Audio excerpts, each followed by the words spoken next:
Gue rasa kalian pasti setuju ya, akhir-akhir ini terkesan banyak banget hal-hal aneh terjadi di dunia konvensional. Profesi seperti guru aja bisa kena pinjol. Berbagai macam narasi terjadi terhadap orang-orang di PHK. Dan terlihat dari DM-DM gue pun, kayaknya tuh cari kerja tuh benar-benar sesuatu yang sangat susah banget sekarang. Kayak terkesan semua itu kagak lagi baik-baik aja. Tapi dari ini semua, ada satu industri yang lagi naik.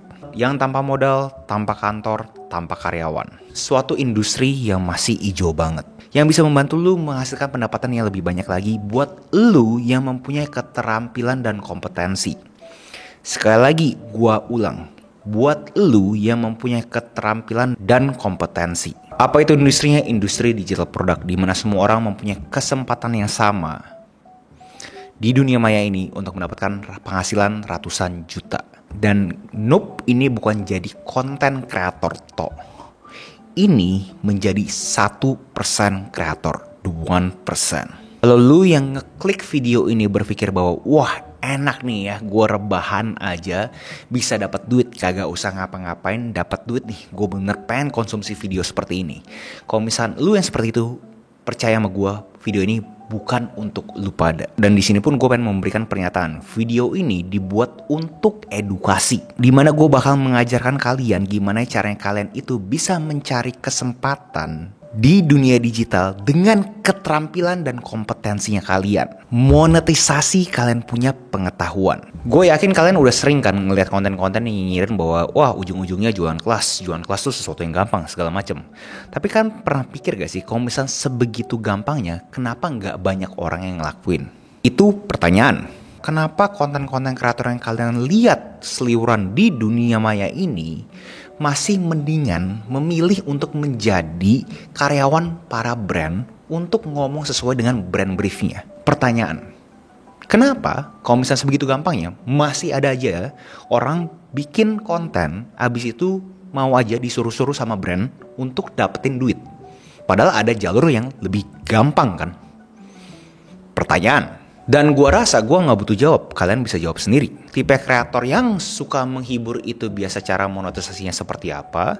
Tipe kreator yang suka mengedukasi, cara monetisasinya seperti apa. Sebelum gue bahas lebih detail lagi terhadap the 1% creator, gue pengen memberikan panggung dulu ke orang-orang yang ada di screenshot ini.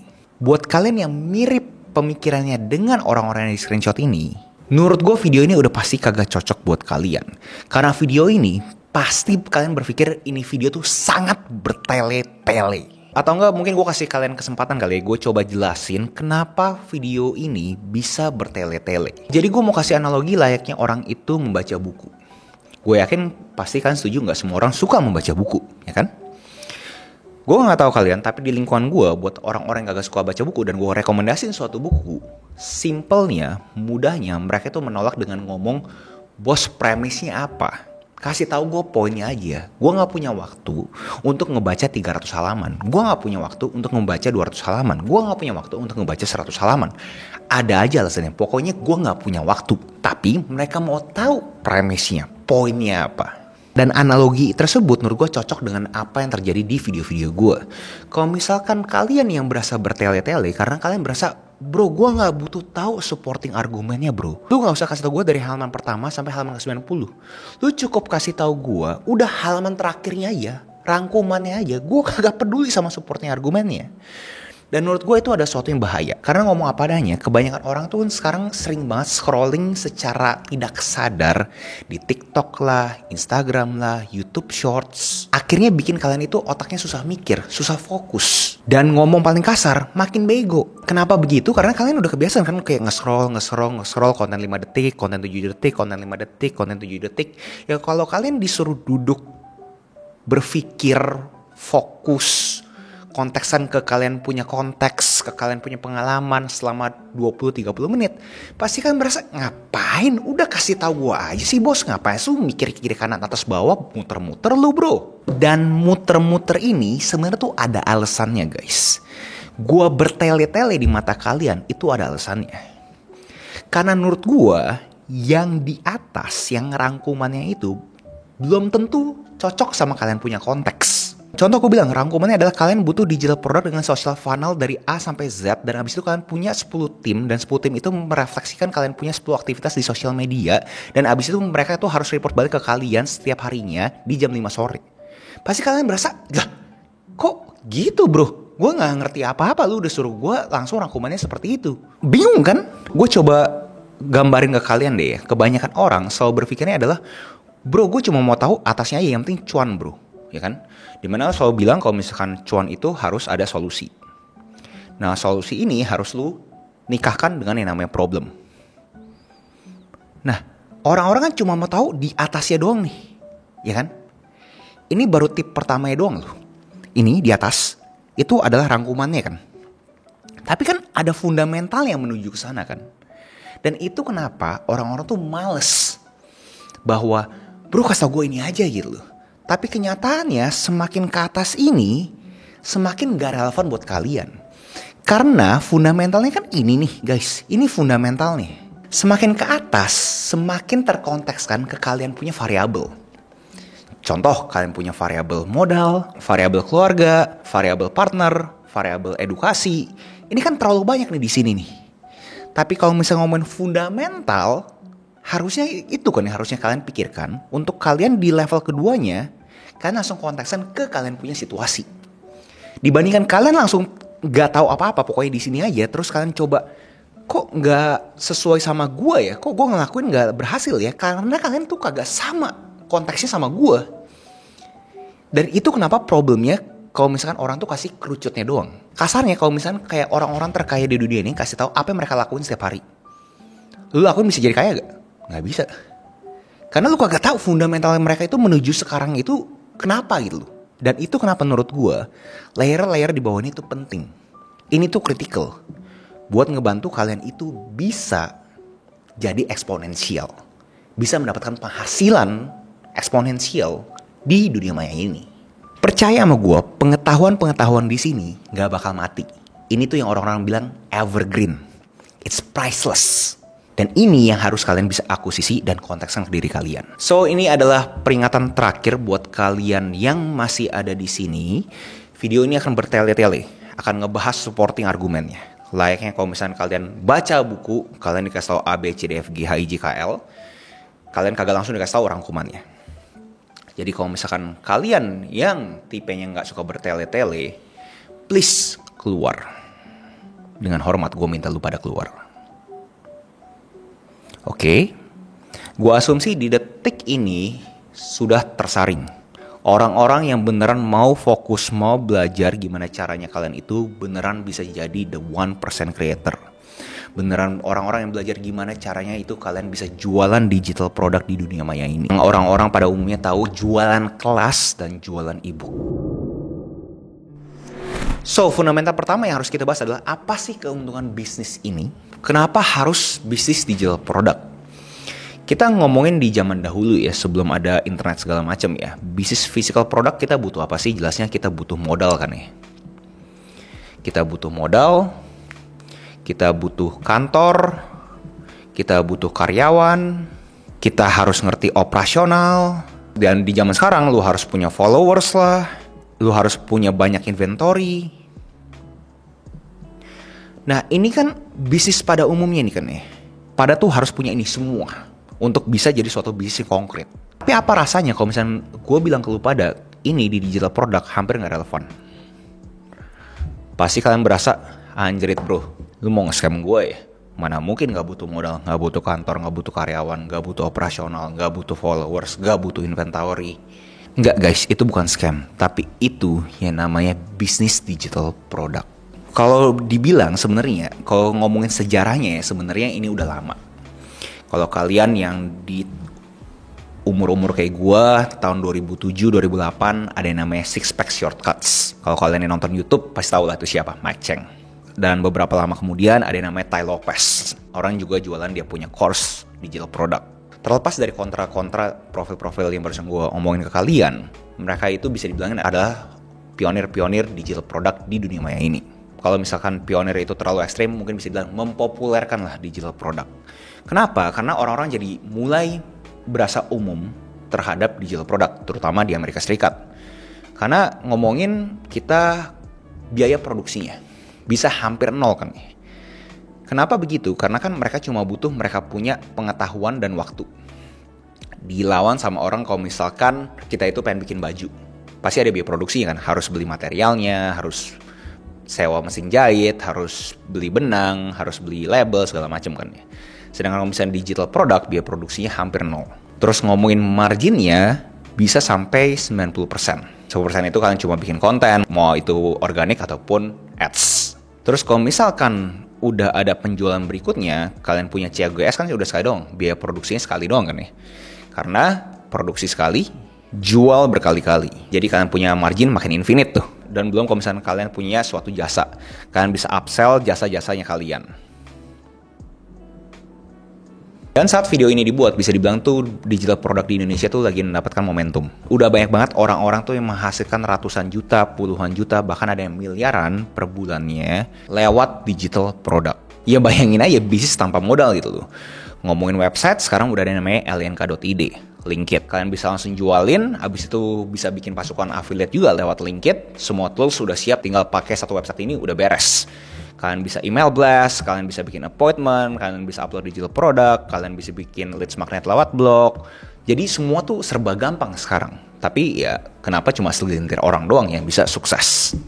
Kagak semua orang kan jadi digipreneur lah, kagak semua orang jadi solopreneur lah, kagak semua orang jadi the wealth creator lah. Hanya segelintir orang yang bisa, yang jadi the 1% creator.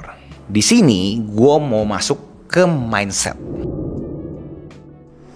Dan kalau misalnya gue zoom out dikit, ini semua industri kan terjadi karena adanya uang ya. Karena gue yakin kalau misalnya nggak ada uang, nggak mungkin terjadi industri ini semua kan ya. Tapi kalau kita makrokan, kalau kita ngomongin the 1% creator, tapi the 99% orang-orang kreator pada umumnya yang konvensional, kita lihat deh, kerjanya apa sih? Mereka itu mencari views, ya kan? Mereka bikin konten, dapat views, abis itu mengharapkan ada inquiry dari brand segala macam, dan abis itu mereka mendapatkan brief dari brand tersebut, ya kan? Mereka negosiasi segala macam, abis itu udah ke approve, udah setuju, mereka itu harus bikin script, ya kan? Dimana itu harus approval ke brand. Abis dari script, mereka itu produksi.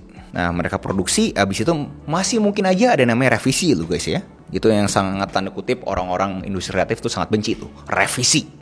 Nah dari revisi abis itu kalian itu mulai deh dibilang oke, approve gitu kan ya. Tapi kalian masih harus approve terhadap caption lah, terus schedule posting. Terus udah schedule posting pun kalian itu bisa aja belum dibayar loh guys loh. Ada brand-brand yang memberikan kalian itu suatu tempo, dimana H plus 7, H plus 30 tergantung seberapa besar eksistensinya kalian. Kalau misalnya kalian orang-orang yang benar-benar ekstrim banget, mungkin kalian bisa minta DP ataupun bahkan lunas sebelum terjadi posting. Tapi kalau misalkan kita ngomongin KM-KM, yang gue bilang kreator mikro, kecil, dan menengah, pasti nggak punya kemampuan untuk bisa bernegosiasi bahwa gue minta H-1 ya udah dibayar ya. Pasti pada umumnya kena sama brand punya tempo, dimana pada umumnya bisa sampai H plus 7, H plus 30. Jadi dari schedule posting ini pun kalian tetap harus kasih analytics kan ya, dimana kalian report. Nah habis report barulah kalian dibayar H plus 30, H plus 7 sampai H minus 30. Ngelihat ini semua, menurut kalian gimana? Apakah kalian berasa ini kerjaan yang capek atau kagak? Karena ngomong apa adanya ya, kita cuma bikin suatu konten di dunia maya. Banyak orang yang tidak punya kemampuan untuk bisa bikin konten di dunia maya dan dibayar ratusan juta. Tapi ada aja yang bisa, dan tergantung kalian. Kalian mau jadi konten kreator konvensional seperti ini kah? Gak ada yang salah, ini pilihan hidup. Tapi kalau kita ngomongin the 1% creator, dia tahu bahwa kita tuh gak boleh bergantung ke satu pendapatan tok. Kita harus punya sumber pendapatan banyak gitu kan ya. Kita gak usah ngomongin konten kreator lah, kita ngomongin orang pada umumnya itu sangat masuk di akal kan. Kita tidak bergantung ke satu pendapatan tok. Dan itu kenapa lu butuh tahu lu punya peta kompetensi. Apa sih itu peta kompetensi? Jadi pertama adalah lu punya rasa keinginan tahuan, atau yang gue bilang penasaran, yang bisa kasih lu duit. Dan di sini gue pengen coba double klik ya, karena kadang-kadang kata duit ini terkesan kayak lu mata duitan, lu matre gitu ya. Gue mau kasih tahu, menurut gue duit itu netral ya, karena menurut gue duit itu linear dengan lu punya value, lu punya nilai tambah. Kalau misalkan lu punya value tinggi, pasti duit juga nyari lu. Lu bakal jadi magnetnya duit. Dan fakta lu masuk ke industri kreatif seperti ini dengan agenda duit, jangan kayak terkesan sesuatu yang negatif lu. Menurut gue itu adalah sesuatu yang bagus. Coba dengerin gue deh. Kalau misalkan lu masuk ke industri kreatif ini berpikir, wah gue mau jadi seseorang yang sosial segala macem, terkesan gak sustainable kan. Tapi kalau misalkan ada agenda kapitalisnya, ada agenda duitnya, bikin kalian itu bisa ngeliat itu secara rasional, kagak secara subjektif. Jadi bisa objektif. Jadi menurut gue pertama yang kalian harus tahu dari kalian punya peta kompetensi adalah kalian punya rasa penasaran yang menurut kalian bisa menghasilkan duit. Nah di sini menurut gue bisa kalian tambahkan dengan rasa penasaran yang kedua, yaitu rasa penasaran yang bikin lu tuh kayak semangat gitu loh. Kayak sesuatu yang kayak, wah gue pengen tahu banget nih, gue pengen tahu Excel, gue pengen tahu gimana caranya kita bisa kerja lebih produktif lagi segala macam gitu kan ya. Ini menurut gue sangat bagus untuk kalian itu bisa berpikir bahwa, oh gue pengen ke dunia maya ini, gue juga pengen belajar nih. Gue kagak cuma pengen nyari duit doang. Jadi menurut gue ini adalah supporting ke duit. Dan rasa penasaran terakhir yang menurut gue bagus juga adalah dengan kalian itu mencari suatu keterampilan yang bisa menjadi suatu komplimen. Jadi pikirnya kayak gini, kalian itu kan udah mempunyai suatu keterampilan ya, yang harapannya itu bisa menghasilkan duit kan ya, yang bikin kalian semangat segala macam. Nah, kalau misalnya kalian ada sesuatu yang bisa bikin kalian itu lebih beda lagi, yang bikin kalian itu sapi ungu kalau bahasanya si Seth Godin, itu bakal bikin kalian beda kan. Nah fundamentalnya di sini nih, kayak apa suatu rasa penasaran yang menurut kalian itu bisa memberikan kalian complementary skills ke kalian punya fundamental yang kalian udah akuisisi. Contoh paling mudah mungkin yang complementary adalah public speaking. Si Warren Buffett pun udah bilang on the record, dia bilang bahwa dia berasa kelasnya Carnegie. Public speaking course-nya itu adalah salah satu investasi yang sangat bagus buat dia. Jadi dia tahu cara komunikasi yang baik. Nah menurut gue skill-skill seperti ini harus kalian itu coba stacking untuk kalian itu jadi beda. Nah tapi kan gue baru ngomong fundamentalnya kan ya, ini kan di bawah kan ya. Nah yang orang-orang mau tahu adalah ya jelasnya bro gimana cara cuannya bro kan ya. Tapi seperti yang gue selalu ngomong, kalau misalkan lu mau cuan, jelasnya lu butuh ada solusi. Nah solusi tersebut harus lu nikahin sama problem.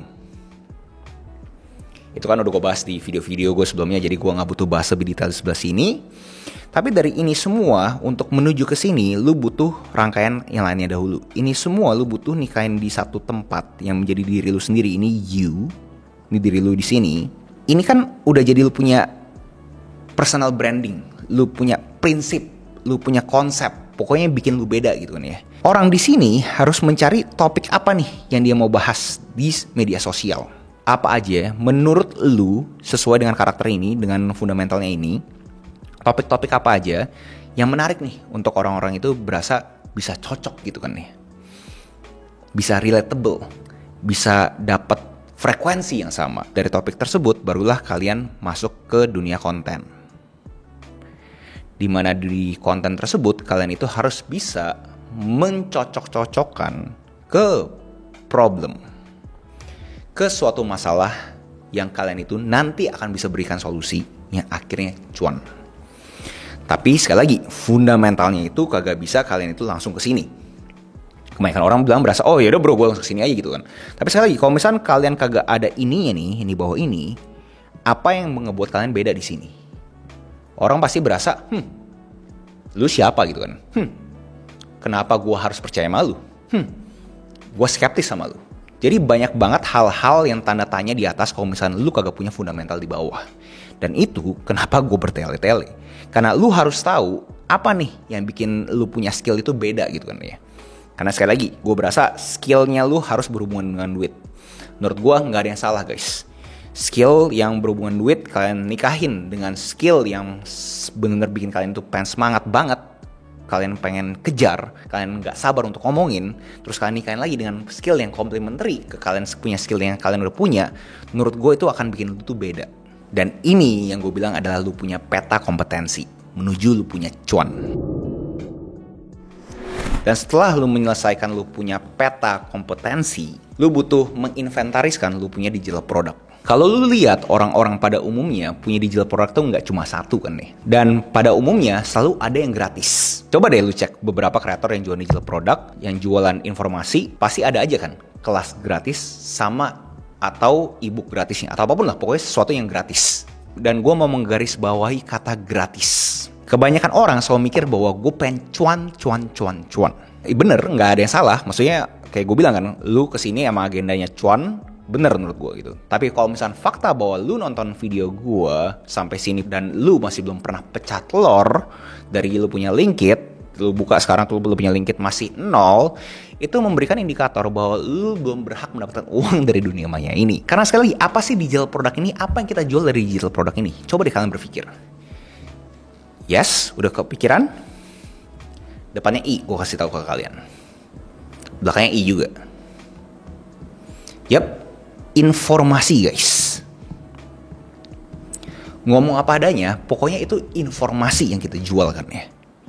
Mau seberapa keren lu punya struktur, mau seberapa keren lu punya komunitas, segala macam, pokoknya informasi yang lu pada jual. Dan informasi ini kenapa orang-orang itu jadi skeptis kan? Karena masa informasi dijual sih? Bukannya Google aja tuh gratis. Dan gue ngapain kalian tuh baper dulu kayak, wih bro gak boleh gitu dong bro, kita kan informasi kita berharga segala macam. Jangan baper dulu guys, kita ngomongin, kita kosongin dulu gelasnya kita ngomong apa adanya ya. Gak usah ngomong digital product deh, kita ngomong physical product. Physical product aja, ada gak orang skeptis kalau misalnya beli online? Gue yakin pasti kalian ada dong. Ya bro, gue pernah sih lihat beberapa konten ngomongin produk A, B, C, D, F, G, dan gue kagak berani beli sih bro. Padahal gue suka sama kontennya, tapi gue gak berani beli karena gue skeptis gitu loh. Tapi begitu ada pop up offline, gue beneran datang bro. Karena gue pengen coba hand feel, gue beneran pengen tes apakah beneran bisa atau gak bisa. Jadi jangan terkesan kayak seakan-akan orang skeptis itu sesuatu yang masalah gitu loh. Orang jualan apapun online pasti ada sisi skeptisnya. Dan goal dari video ini adalah memberikan kalian suatu metodologi gimana caranya kalian itu bisa menurunkan skeptisnya orang. Meyakinkan orang bahwa guys, girls, ini adalah produk digital yang proper. Ini informasi worth it dengan harga yang udah gue taruh. Itu goalnya. Tapi di sini gue juga pengen netral, apakah harus jualan digital product bro? Enggak, kalau misalnya lu udah dapat tadi petanya tersebut, lu bisa cuannya itu nggak lewat digital product juga lu. Lu bisa cuan lewat lu punya jasa. Jasa konsultasi lah, jasa freelancing lah, apapun itu. Kita coba ambil studi kasus beberapa perusahaan-perusahaan gede. Perusahaan-perusahaan gede, kalau kalian notice, kalian aware, mereka itu sering kan melakukan namanya trend report. Ada aja report yang dikasih gratis, yang penting kita kasih taruh kita punya email, nomor handphone, nama, umur, perusahaan apa, berapa besar perusahaannya, segala macam gitu kan, buat jadi mereka punya database. Tapi in return kita dapat dia punya report.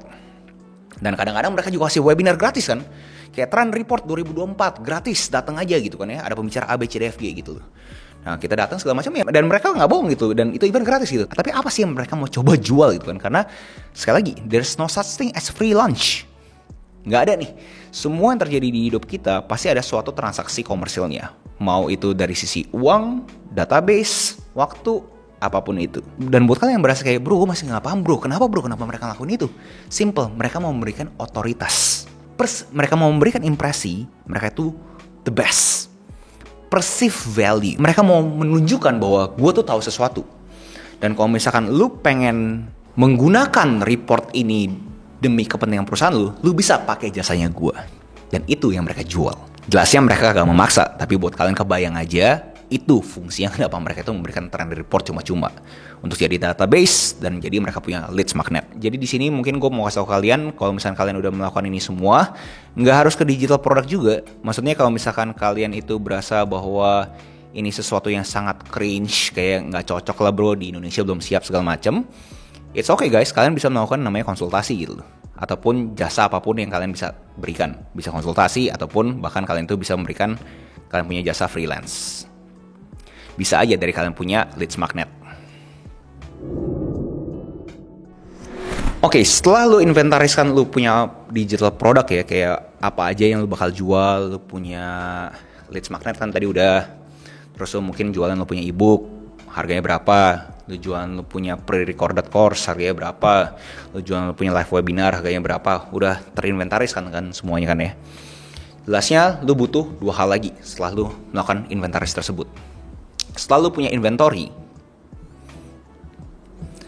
lu butuh dua hal, yaitu adalah traffic dan penawaran.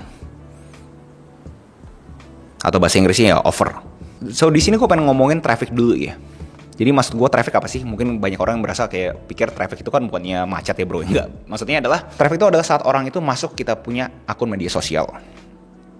Traffic itu adalah atensi orang-orang ke konten-konten yang kita buat di media sosial atau di dunia maya lebih tepatnya. Dan ini pun sangat objektif, bisa terefleksikan dari semua matriks di media sosialnya lu.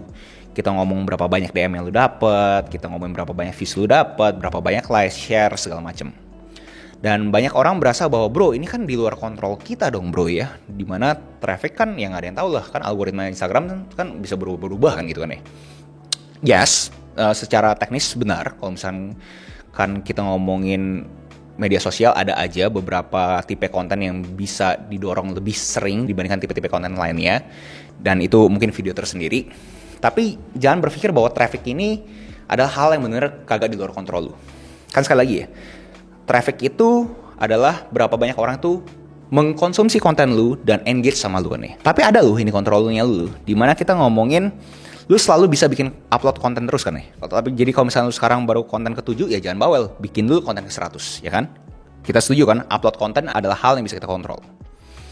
Kita ngomongin bikin leads magnet lebih keren lagi. Nah itu gue yakin juga halnya ada di kontrol kita kan. Semakin kompetensi kita makin tinggi, semakin kita berasa daging segala macam, menurut gue orang-orang juga pengen konsumsi kita punya report. Abis itu kita bisa lu networking lu ya.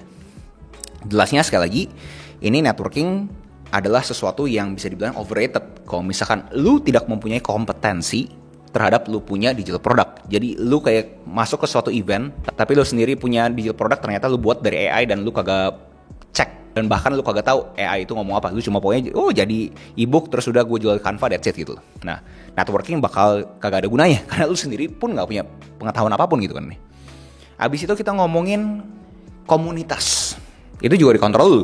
Lu masuk ke komunitas, lu bahkan jadi bikin komunitasnya. Mungkin di sini berasa bro, tapi kan nggak semua orang suka ya dibuat event segala macam. Ya sekali lagi ini hal yang lu bisa kontrol kan. Lu bisa secara volunteer, secara sosial aja, secara aksi sosial aja, lu bikin suatu komunitas gathering segala macam, lu ajak kiri kanan atas bawah, lu ajak beberapa orang yang mirip sama lu untuk kita ngobrol-ngobrol aja. Dan ini semua kan masuk kalau lu punya traffic. Jadi jangan lihat tuh semuanya tuh duit lu gitu. Tapi yes, ini semua adalah duit, tapi belum jadi duit. Dan di sini gue pengen coba konfrontasi sama orang-orang yang bilang bikin digital product itu gampang ya. Gue nggak tahu definisi gampang orang-orang yang bilang buat digital product itu gampang itu seperti apa. Tapi asumsi beneran kalian itu udah pede banget sama digital produknya kalian tuh harus bangga sama kalian punya digital product. Karena gue banyak banget ketemu beberapa orang yang udah jual digital product tapi mereka nggak pede sama mereka punya digital product. Kenapa ya? Karena mereka berasa, oh bro gue buat dari AI sih bro, dan gue kagak proofread anything bro, gue kagak baca ulang, gue kagak ATM, gue nggak modifikasi, ya pokoknya gue langsung hajar aja gitu. Ada loh orang-orang kayak gitu, dan dia sendiri pun nggak pede bahwa ini produk sebenarnya layak dijual Rp10.000 gak sih? Dia pun nggak tahu gitu loh. Tapi buat orang-orang yang berasa bahwa gue pede banget nih bro, gue berasa gue bisa nih jualan digital produk segala macam gitu. Karena gue berasa gue punya produk itu beda dengan gue punya pengalaman 10 tahun di industri A, B, C, D, F, G.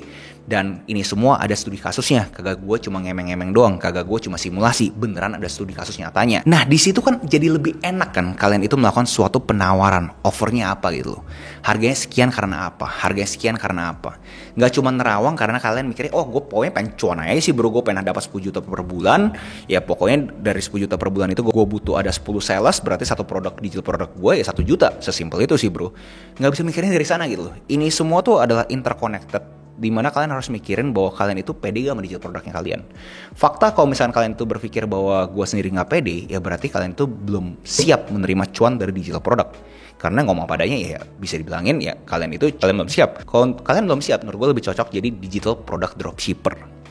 Atau yang gue bilang content curator, content aggregator, Kalian bisa cek video-video gue sebelumnya terhadap itu semua. Buat nggak begitu bingungin kalian, basically kayak afiliator lah. Walaupun sekarang ada jargon-jargon lain seperti hak jual kembali dari PLR, RR, dan MRR. Kenapa gue ngelebar sampai terhadap kalian tuh harus pede segala macem? Karena dengan kalian punya kepercayaan diri, itu baru kalian bisa masuk ke yang namanya sales.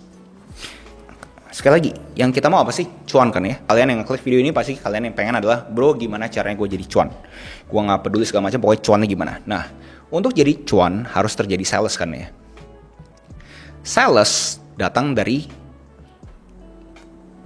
keterampilan persuasif. Nah, gimana caranya kalian itu bisa persuasif kan? Kalian itu bisa nge-influence bahasa kerennya. Atau bahasa kasarnya manipulasi.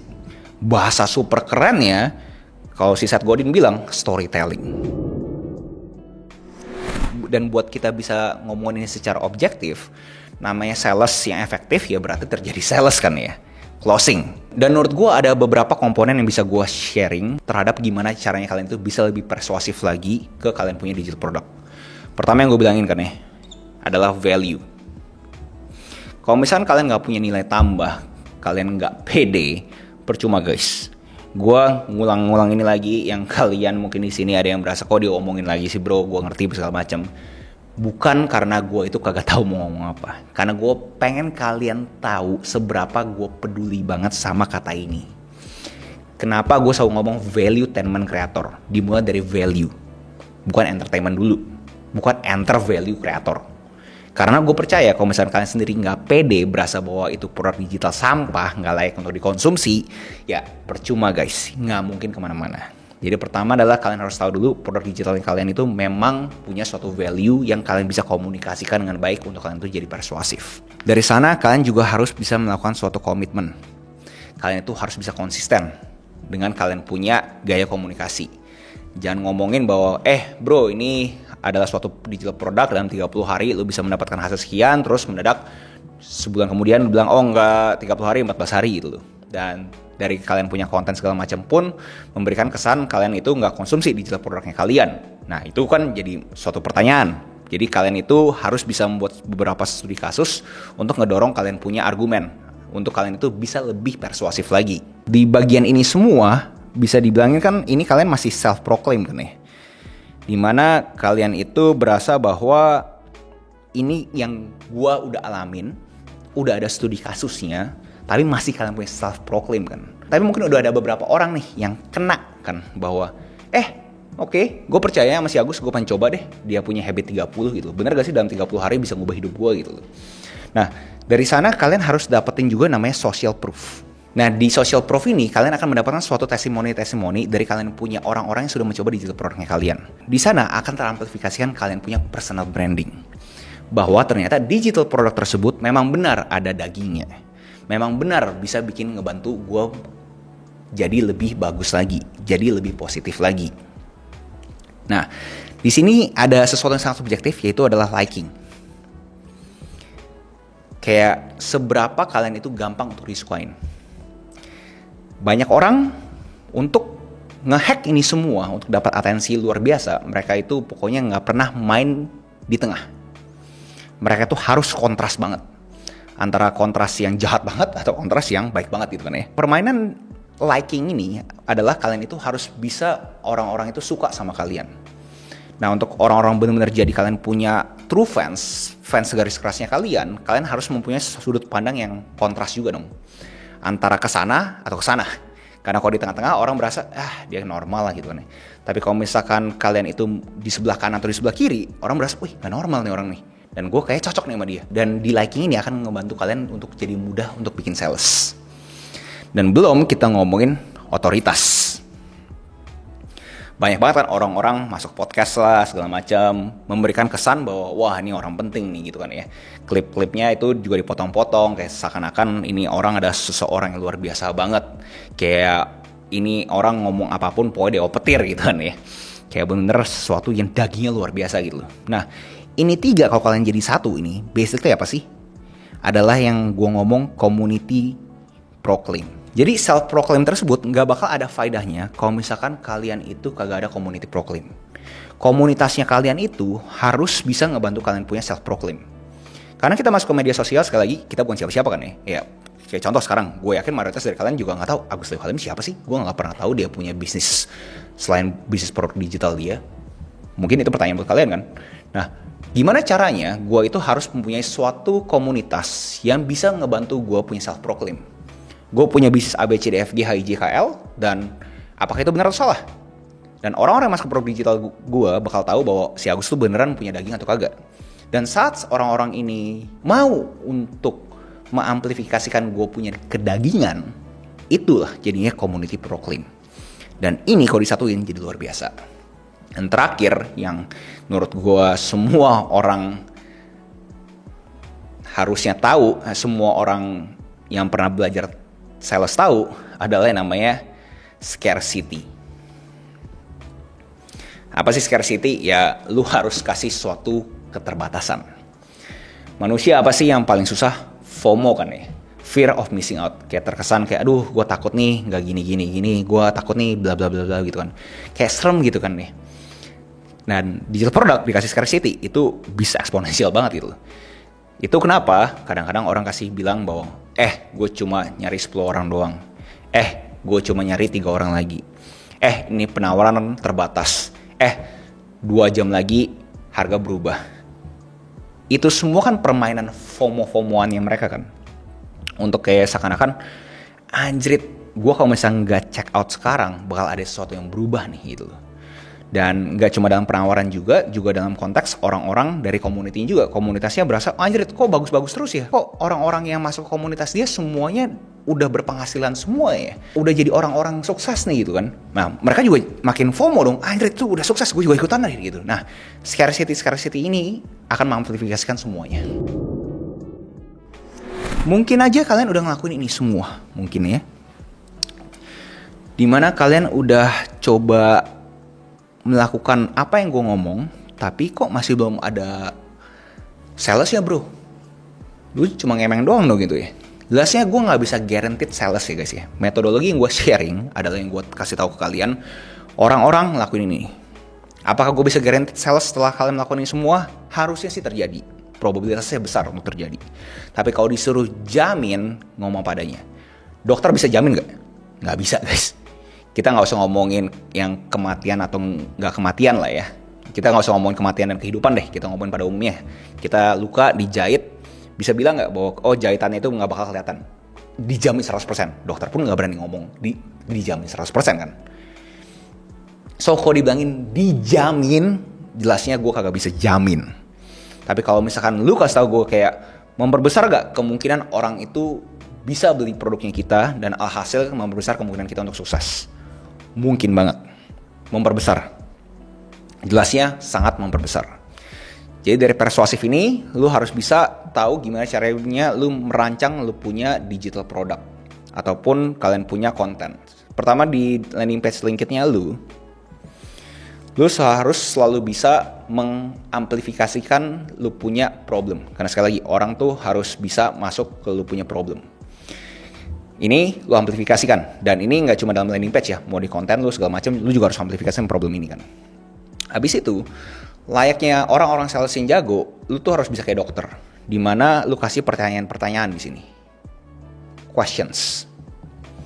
Karena kalau lu notice, dokter itu kan nanya-nanya lu terus kan, begitu dia konsultasi sama lu kan, dan habis itu baru dikasih produknya apa. Nah sama, lu kasih questions di sini, kayak pertanyaan-pertanyaan yang mereka berasa, sefrekuensi nih sama gue nih.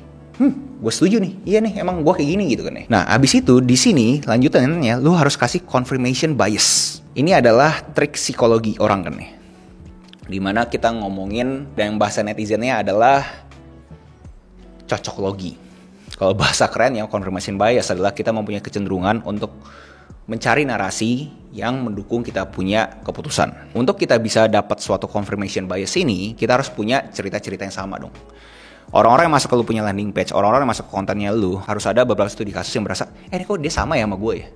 Antara kalian mau pakai diri kalian sebagai studi kasus ataupun testimoni online. Habis itu barulah kalian kasih tahu benefitsnya apa sih. Ini kan udah dapat nih ceritanya kan. Ini zeronya kan. Mereka di sini masih zero nih. Di sini adalah benefitsnya. Dimana ini kalian jadi hero. ya kan? Kalian kasih tahu produknya kalian itu bisa A, B, C, D, F, G, H, I, J, K, L. Dan sangat bagus banget di sini ada solusi terbagus. Dengan penawarannya, dengan harganya segala macam, di sini kalian kasih kalian the perfect solution lah di matanya kalian. Dan abis itu yang orang-orang tanda kutip lupa adalah next stepnya apa nih? Karena kan orang udah tahu nih, oke solusinya ini, tapi orang masih pengen dapat simulasi nih. Gue masuk ke sini, apa yang terjadi? Gue masuk ke sini, butuh berapa lama? Nah hal seperti ini yang kalian itu harus bisa demonstrasikan, di mana orang-orang pada umumnya pakai yang namanya FAQ, Frequently Asked Questions. Dan gue mempunyai spekulasi kalian juga berasa bahwa ini industri masih hijau banget. Apa sih kebutuhan primer kita? Sandang, pangan, papan. Apakah orang itu harus konsumsi digital product setiap harinya? Jelas sih kagak. Ngomong padanya guys. Yang gue tahu konsumsi digital product per hari ini di negara kita saat video ini dibuat adalah sesuatu yang sifatnya itu nice to have. Yang kalau ngomongin tipe pengeluarannya mungkin disposable income.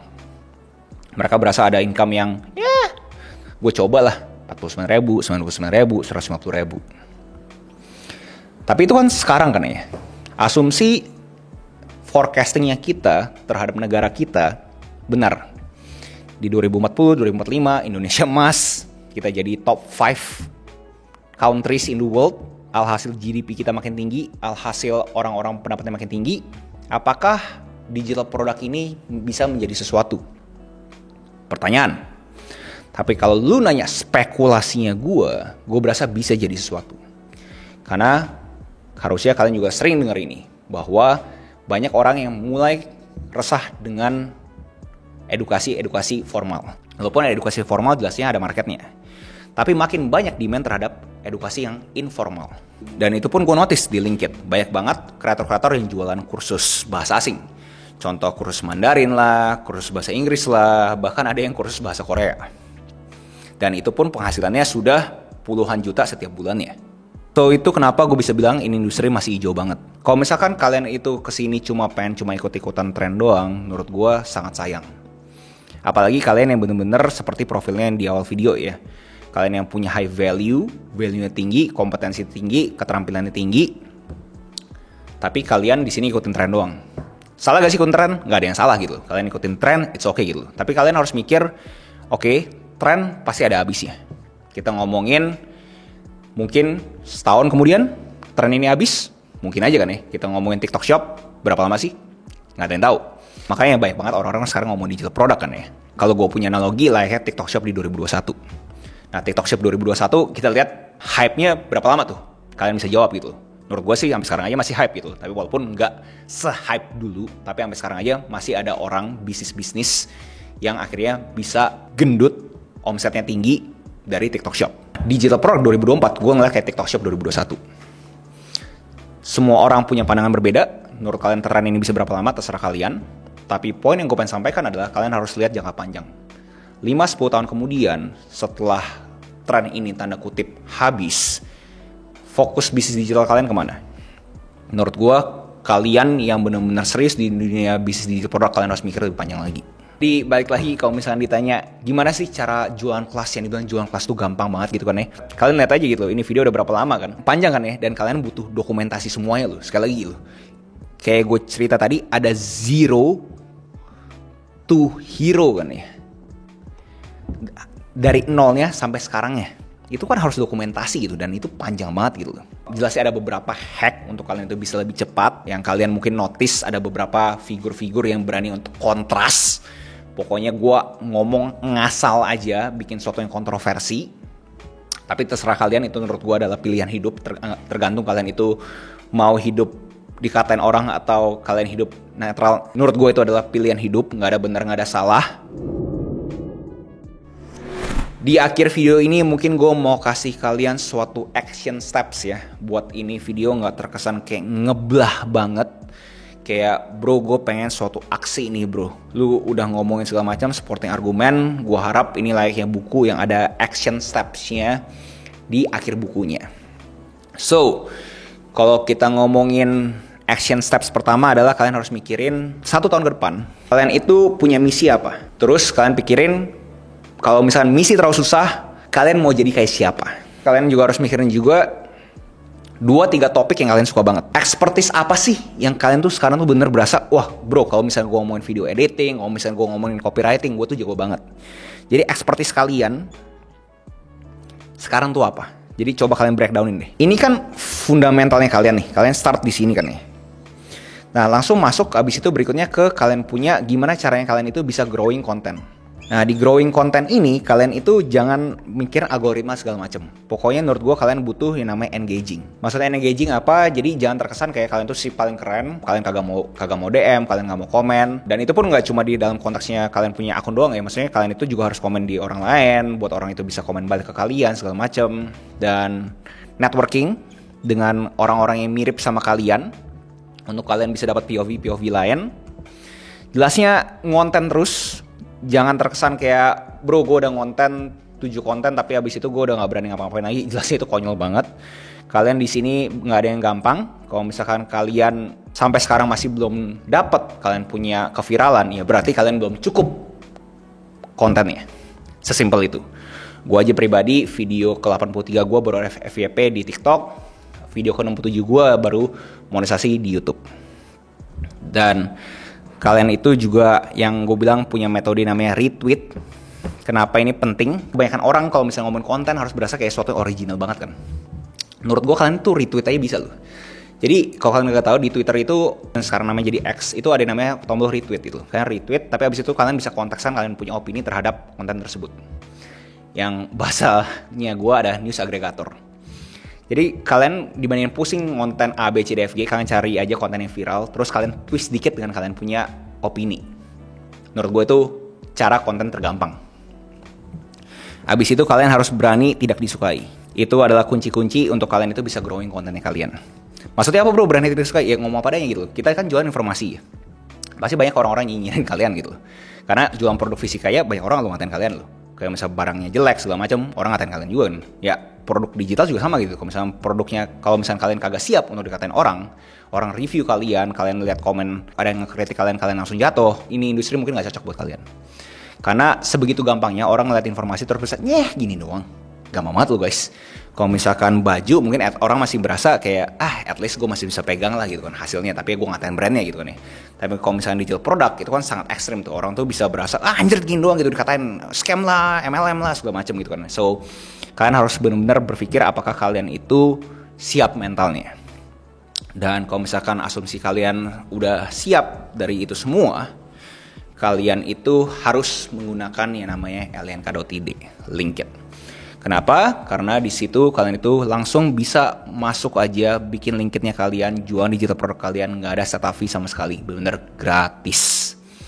Langsung coba jualan dan habis itu berproses sampai akhirnya kalian itu bisa mendapatkan puluhan, ratusan, bahkan miliaran per bulan seperti kreator-kreator 1% lainnya. Dan di penghujung video gue mungkin mau kasih suatu kontra dikit terhadap digital produk ini. Banyak yang bilang bahwa mungkin ada yang berasa bahwa bro lu ngomongin dari tadi sesuatu yang bagus-bagus ya, terus bro kasih tau gue negatifnya dong, kok seakan-akan negatifnya kagak ada gitu loh. Walaupun gue udah ngebahas ya di beberapa video gue, tapi mungkin gue coba bahas sekali lagi buat kalian tahu bahwa gue aware banget ini adalah problem di digital product gitu loh. Dimana layaknya physical product ada problem terhadap KW-KWan, ya kan? Digital product juga sama, ada aja orang yang iseng KW-KWin produknya kalian. Gimana caranya kita bisa membasmi ini semua? Jelasnya dengan pertama edukasi.